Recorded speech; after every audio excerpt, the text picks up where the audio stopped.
Friends, आपका अपना YouTube channel Shekhar sir में आपका स्वागत है। टॉपिक बेटा आपका वही है, दो चर वाले रैखिक समीकरण, आप pair of linear equation in two variable.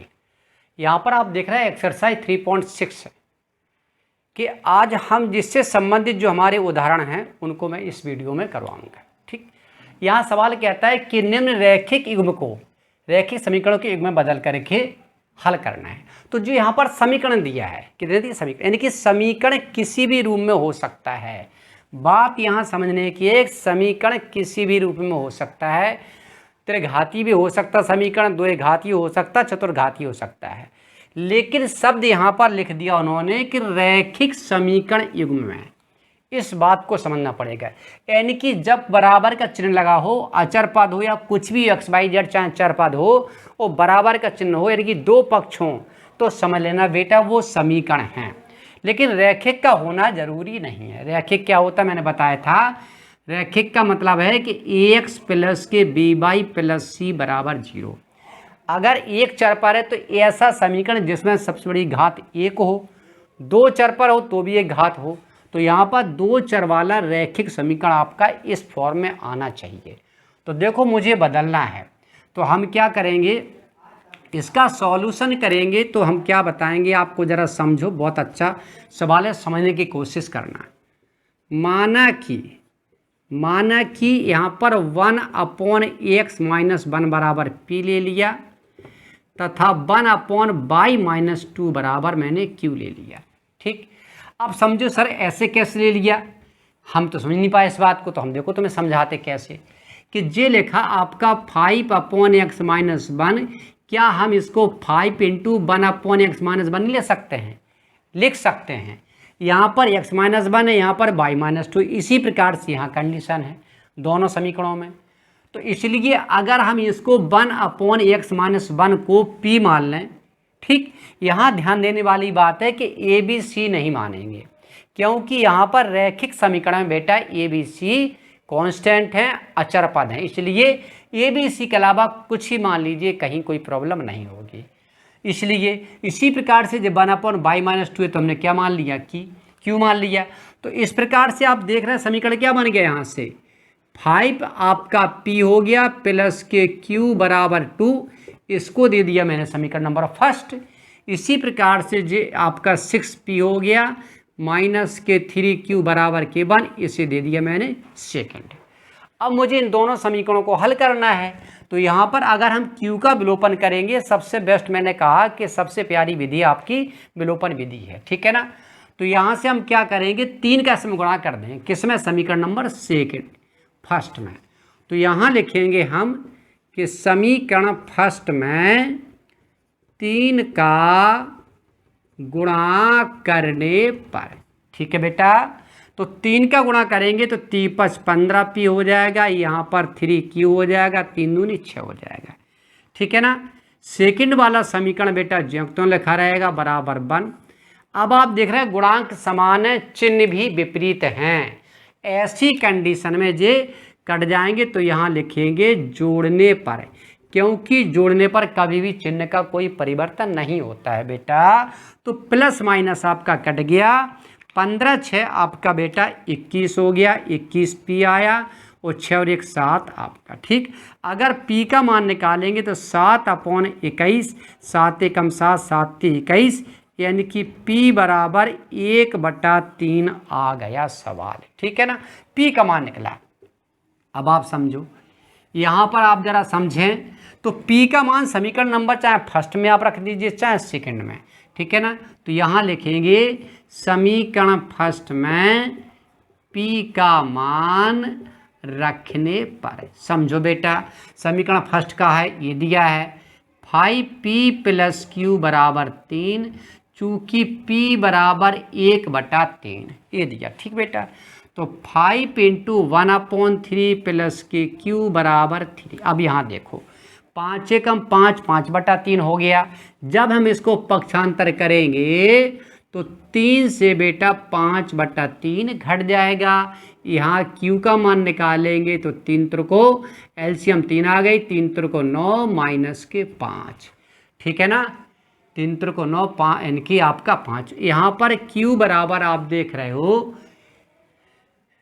5P + Q बराबर बेटा ये 2 लिखा, 2 लिखा, 2 2 2 2 लिखा, कोई बात नहीं है, 2 लिखा तो यहाँ 2 हो जाएगा। तो 3 दूनी बेटा 6 हो जाएगा, और 6 में से 5 क्या 1/3, यानी कि Q का मान भी 3 निकल के आ गया, कहीं कोई दिक्कत नहीं है। लेकिन मुझे Q और P का मान ज्ञात नहीं करना है, मुझे जो समीकरण दिया था वो x/y के रूप में दिया था, तो x/y का मान मुझे ज्ञात करना है। तो चूंकि आप देख रहे हैं हमने माना क्या था, हमने माना था 1/x - 1 बराबर P, और यहाँ पर P की वैल्यू बेटा 1/3 आई, तो यहाँ पर 1/x - 1 लिखा रहेगा, P का मान 1/3, क्रॉस मल्टीप्लाई जब गुणा करेंगे तो x - 1 बराबर 3 एकम 3, और पक्षांतर करेंगे -1 को तो बेटा इधर जुड़ जाएगा, तो x बराबर 4 आपका आ जाएगा। इसी प्रकार से हमने क्या माना था 1/y - 2 बराबर Q, ये देखो 1/y - 2 बराबर Q, और Q की वैल्यू भी बेटा यहाँ पर 1/3 है, ठीक है, तो रख देंगे। तो 1/1 यानी कि 1/y - 2 बराबर Q का मान 1/3, क्रॉस मल्टीप्लाई गुणा करेंगे बेटा तो y - 2 बराबर 3 हो जाएगा, 3 एकम 3, और y बराबर जब -2 पक्षांतर होगा तो इधर जुड़ जाएगा, तो y बराबर बेटा 5 आ जाएगा। रियल में जो मान निकल के आए x/y के मान, वो हम कह सकते हैं बेटा कि x बराबर आपका 4 है और y बराबर 5 है, यही बेटा हमारा आंसर है। निश्चित ही ये सवाल आपको समझ में पूरा आ गया होगा, बिल्कुल दिमाग में फीड हो गया होगा। तो यहाँ आप देख रहे हैं एग्जाम्पल नंबर बेटा 19 है, ये भारतीय प्रश्न है, बहुत ही प्यारा क्वेश्चन है, बहुत ही अच्छा है। एक नाव 10 घंटे में धारा के प्रतिकूल 30 किलोमीटर जाती है, जबकि उसके धारा के अनुकूल 44 जाती है। वही नाव 13 घंटे में धारा के प्रतिकूल 40 जाती है, जबकि अनुकूल 55 जाती है। इस कंडीशन में मुझे नाव या धारा और नाव की चाल ज्ञात करना। इस सवाल को समझो, पहले नाव संबंधी नियम समझो बेटा। नाव संबंधी नियम केवल बेटा 2 होते हैं, इस बात को समझने रखना, ठीक। हमेशा पहला पॉइंट याद रखना है आपको कि हमेशा नाव, चाहे स्टीमर हो, चाहे कोई नाव हो, चाहे कोई व्यक्ति हो, अगर किसी नदी को पार कर रहा है तो समझ लीजिए उसकी चाल हमेशा अधिक होना चाहिए। पहली बात दिमाग में फिट रखना। क्यों? अगर उसकी चाल अधिक नहीं होगी तो कभी भी वो पार नहीं कर पाएगा। दूसरी बात देखो बेटा कि अगर कोई भी नाव धारा के अनुकूल जाती है तो धारा, और या धारा कहो या नाव कहो, नदी कहो, धारा कहो या नदी कहो, तो अगर कोई नाव धारा के अनुकूल जाती है दोनों की चाल आपस में जुड़ जाती है, और जब वही नाव धारा के प्रतिकूल जाती है तो हमेशा दोनों की चाल अंतर के बराबर होती है। अब घटती किसमें, हमने बता चुके पहली पॉइंट में कि घटी किसमें से, कि यानी कि हमेशा नाव या किसी व्यक्ति या किसी स्टीमर की चाल हमेशा अधिक होती है। इस पॉइंट को यदि आपने दिमाग में फीड कर लिया बेटा तो सवाल बहुत आसान हो जाएगा लगाने के लिए। देखो जरा हम सॉल्व करते हैं। तो यहाँ मान लेते हैं हम क्या कि माना कि बेटा नाव की जो चाल मैंने मानी है वो बराबर 1 किलोमीटर प्रति घंटा, और धारा पूछा तो धारा लिख दो, धारा की चाल बराबर 22 किलोमीटर प्रति घंटा। समझना, सवाल को पढ़ने से पहले, सवाल को लगाने से पहले हमेशा धारा के अनुकूल और धारा के प्रतिकूल आपको चाल ज्ञात करनी पड़ेगी। तो यहाँ लिखेंगे हम क्या कि चूंकि धारा के अनुकूल किसकी, नाव की चाल। समझो बेटा, तो अनुकूल में क्या होती है, मैंने कहा कि जब अनुकूल होती धारा के अनुकूल मीन्स होता है उसके सापेक्ष जाती, जैसी धारा बह रही वैसी नाव जाएगी। तो हमेशा नाव की चाल में नदी या धारा की चाल बेटा जुड़ जाती है। इसी प्रकार से आप लिख सकते हैं कि धारा के प्रतिकूल, तो मैं बता चुका हूँ बेटा प्रतिकूल में नाव की चाल है, वो नाव की चाल में से धारा की चाल बेटा घट जाती है। इस पॉइंट को याद रखना। अब देखो पहली कंडीशन यहाँ हम बताते हैं फर्स्ट शर्त अनुसार। सवाल क्या कहता है जरा समझो कि 10 घंटे में धारा के प्रतिकूल 30 किलोमीटर जाती है और विपरीत यानी कि अनुकूल 44 जाती है।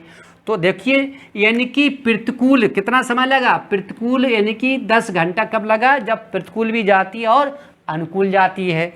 तो यहाँ पर आप ध्यान रखना पॉइंट यहाँ पर है धारा के प्रतिकूल और धारा के अनुकूल, ठीक है ना, जरा समझो। तो कैसे लिखते हैं हम, चूंकि कि धारा यानी कि 30 किलोमीटर धारा के प्रतिकूल लिखा पहले, कोई बात नहीं, धारा के प्रतिकूल जाने में नाव को लगा समय। कक्षा 9 में आपने पढ़ा होगा कि समय बराबर क्या होता है, दूरी बटा चाल होती है। तो दूरी कितनी बेटा, 30 किलोमीटर है। समय दूरी बटा चाल, चाल कितनी है, x माइनस वाई, क्योंकि बेटा प्रतिकूल है तो प्रतिकूल में चाल आपकी जी आएगी, अनुकूल में चाल आपकी जी आएगी।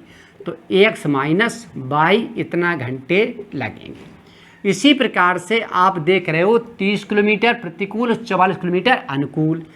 तो 44 किलोमीटर धारा के अनुकूल जाने में नाव को लगा समय बराबर 44 बटा x प्लस वाई घंटे, ठीक है ना। यहाँ ध्यान देने वाली बात है कि देखो दोनों में कितना समय लगा कुल, तो कुल समय कितना लगा, कुल समय बेटा लगा है बराबर के 10 घंटे। और ये 10 घंटे किसके बराबर होंगे, इन दोनों समय के एक फल के बराबर होंगे।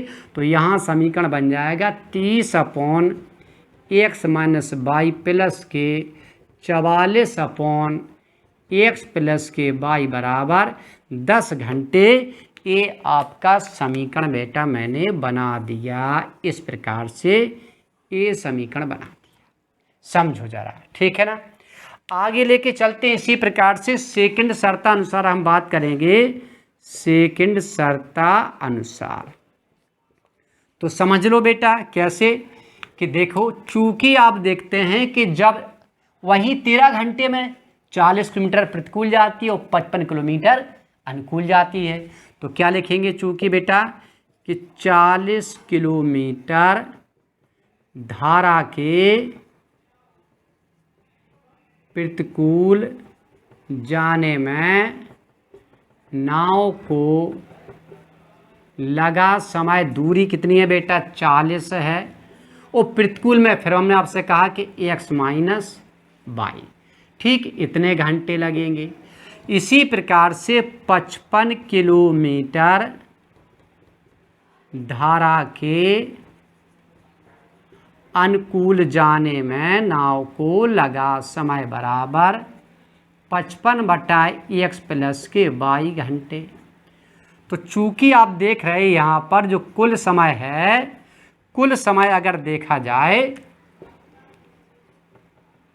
तो कुल बेटा जो समय लगा वो कितना लगा, 13 घंटे लगा है। देखो जरा, ठीक 13 घंटे लगा कुल समय, कहाँ ये लगा बेटा 13 घंटे। तो किसके बराबर, इसके बराबर।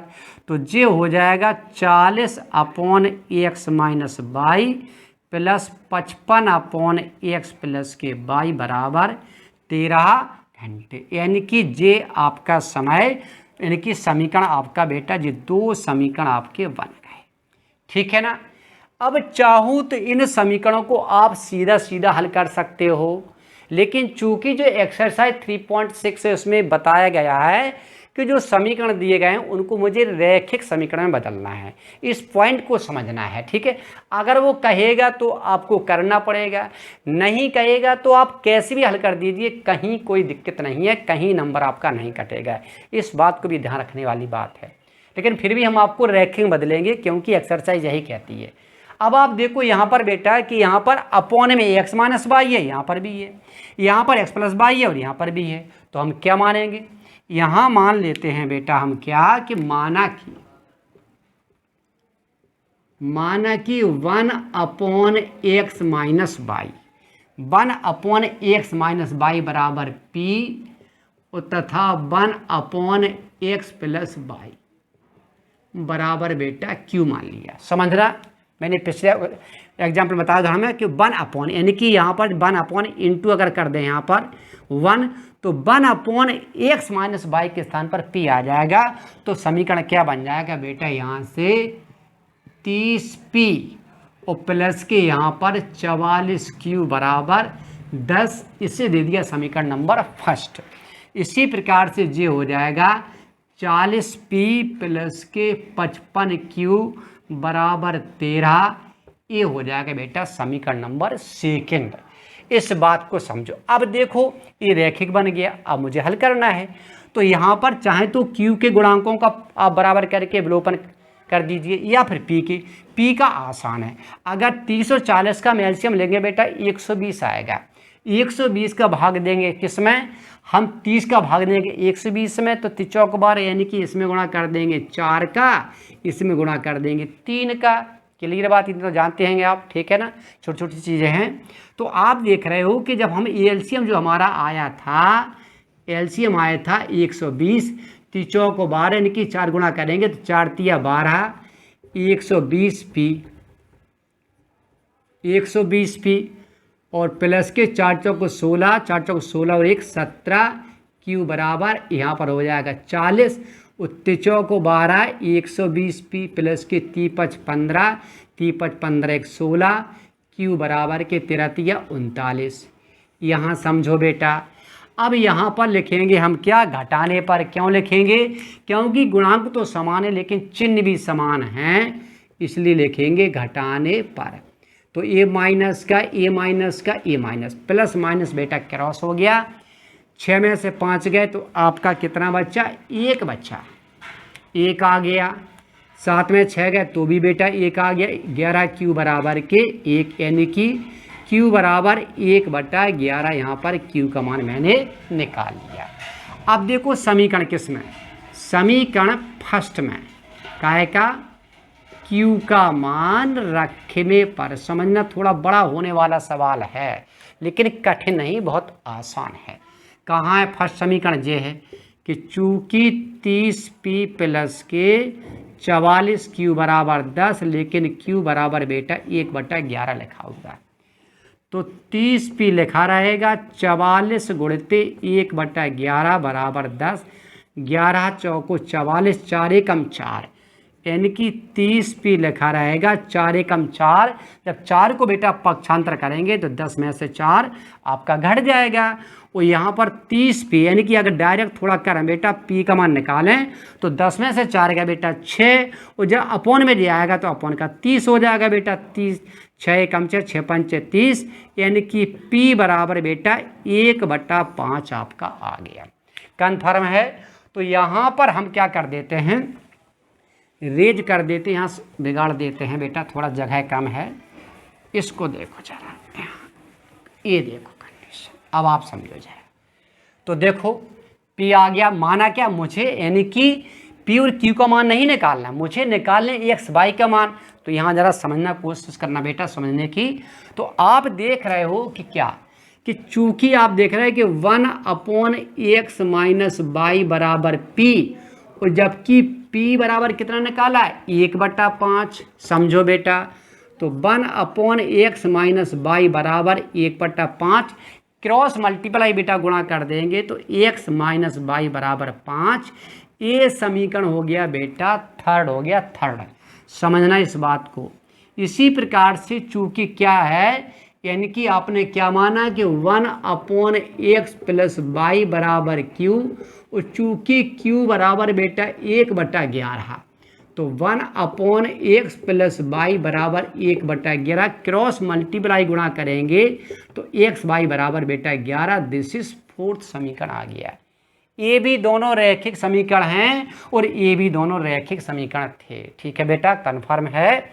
अब जी चूंकि हमारा एक्स वाई मूल जो हमारी चर राशि थी, जो समीकरण मैंने बनाए थे, ठीक है ना, वो मूल रूप में आपका ये सवाल आ गया। अब देखिए लिख दीजिए यहाँ पर समीकरण किससे, थर्ड व फोर्थ से, ठीक बेटा। तो यहाँ पर x माइनस वाई बराबर 5, x प्लस वाई बराबर 11। तो यहाँ पर आप देख रहे हैं प्लस माइनस के तो कट जाएंगे, वो यहाँ लिख देंगे बेटा जोड़ने पर। x और x बेटा कितना हो जाएगा, x और x बेटा 2x हो जाएगा, 11 5 बेटा 16 हो जाएगा, ठीक है ना, ठीक है 16 हो जाएगा, तो जो हो जाएगा ध्रुवट 16, यानी कि x बराबर 8 आपका आ गया। ठीक, यहाँ देख लेते हैं समीकरण किसमें, समीकरण एक्स वाई के रूप में जो समीकरण बेटा वो चौथा है और या तीसरा है, तो एक्स वाई का मान या तो तीसरा में रखेंगे या फिर चौथे में रखेंगे, ठीक है ना। इसलिए समीकरण किसमें, थर्ड में, किसका, एक्स का मान रखने पर। तो देखो थर्ड कहाँ है, ये है थर्ड आपका है बेटा एक्स माइनस वाई बराबर 5, चूँकि एक्स बराबर 8 दिया है बेटा, तो 8 माइनस 5 बराबर 5, वाई बराबर 5 यानी कि माइनस का वाई लिखा रहेगा, 8 इधर जाएगा तो बेटा माइनस का हो जाएगा, माइनस वाई बराबर 8 में से 5 गए -3, यानी कि वाई बराबर बेटा 3 आ गया। तो एक्स वाई हमने किसे माना, एक्स वाई हम देख रहे हैं कि नाव की चाल एक्स मानी, ठीक, और धारा की चाल वाई मानी। तो आप यहाँ कह सकते हो कि चूँकि यहाँ कह सकते हो किसकी, नाव की बेटा जो चाल है वो x बराबर 8 किलोमीटर प्रति घंटा है, और यहाँ बेटा धारा की जो चाल है y बराबर 3 किलोमीटर प्रति घंटा है, ठीक है ना। इस प्रकार से इस सवाल को मैंने पूरा किया। विश्वास है पूरा कि आपको ये सवाल बहुत ही ढंग से समझ में आ गया होगा, ठीक है ना। यदि बेटा वीडियो यदि आपको पसंद आ जाए तो लाइक करना, शेयर करना, सब्सक्राइब करना मत भूलना। Best of luck.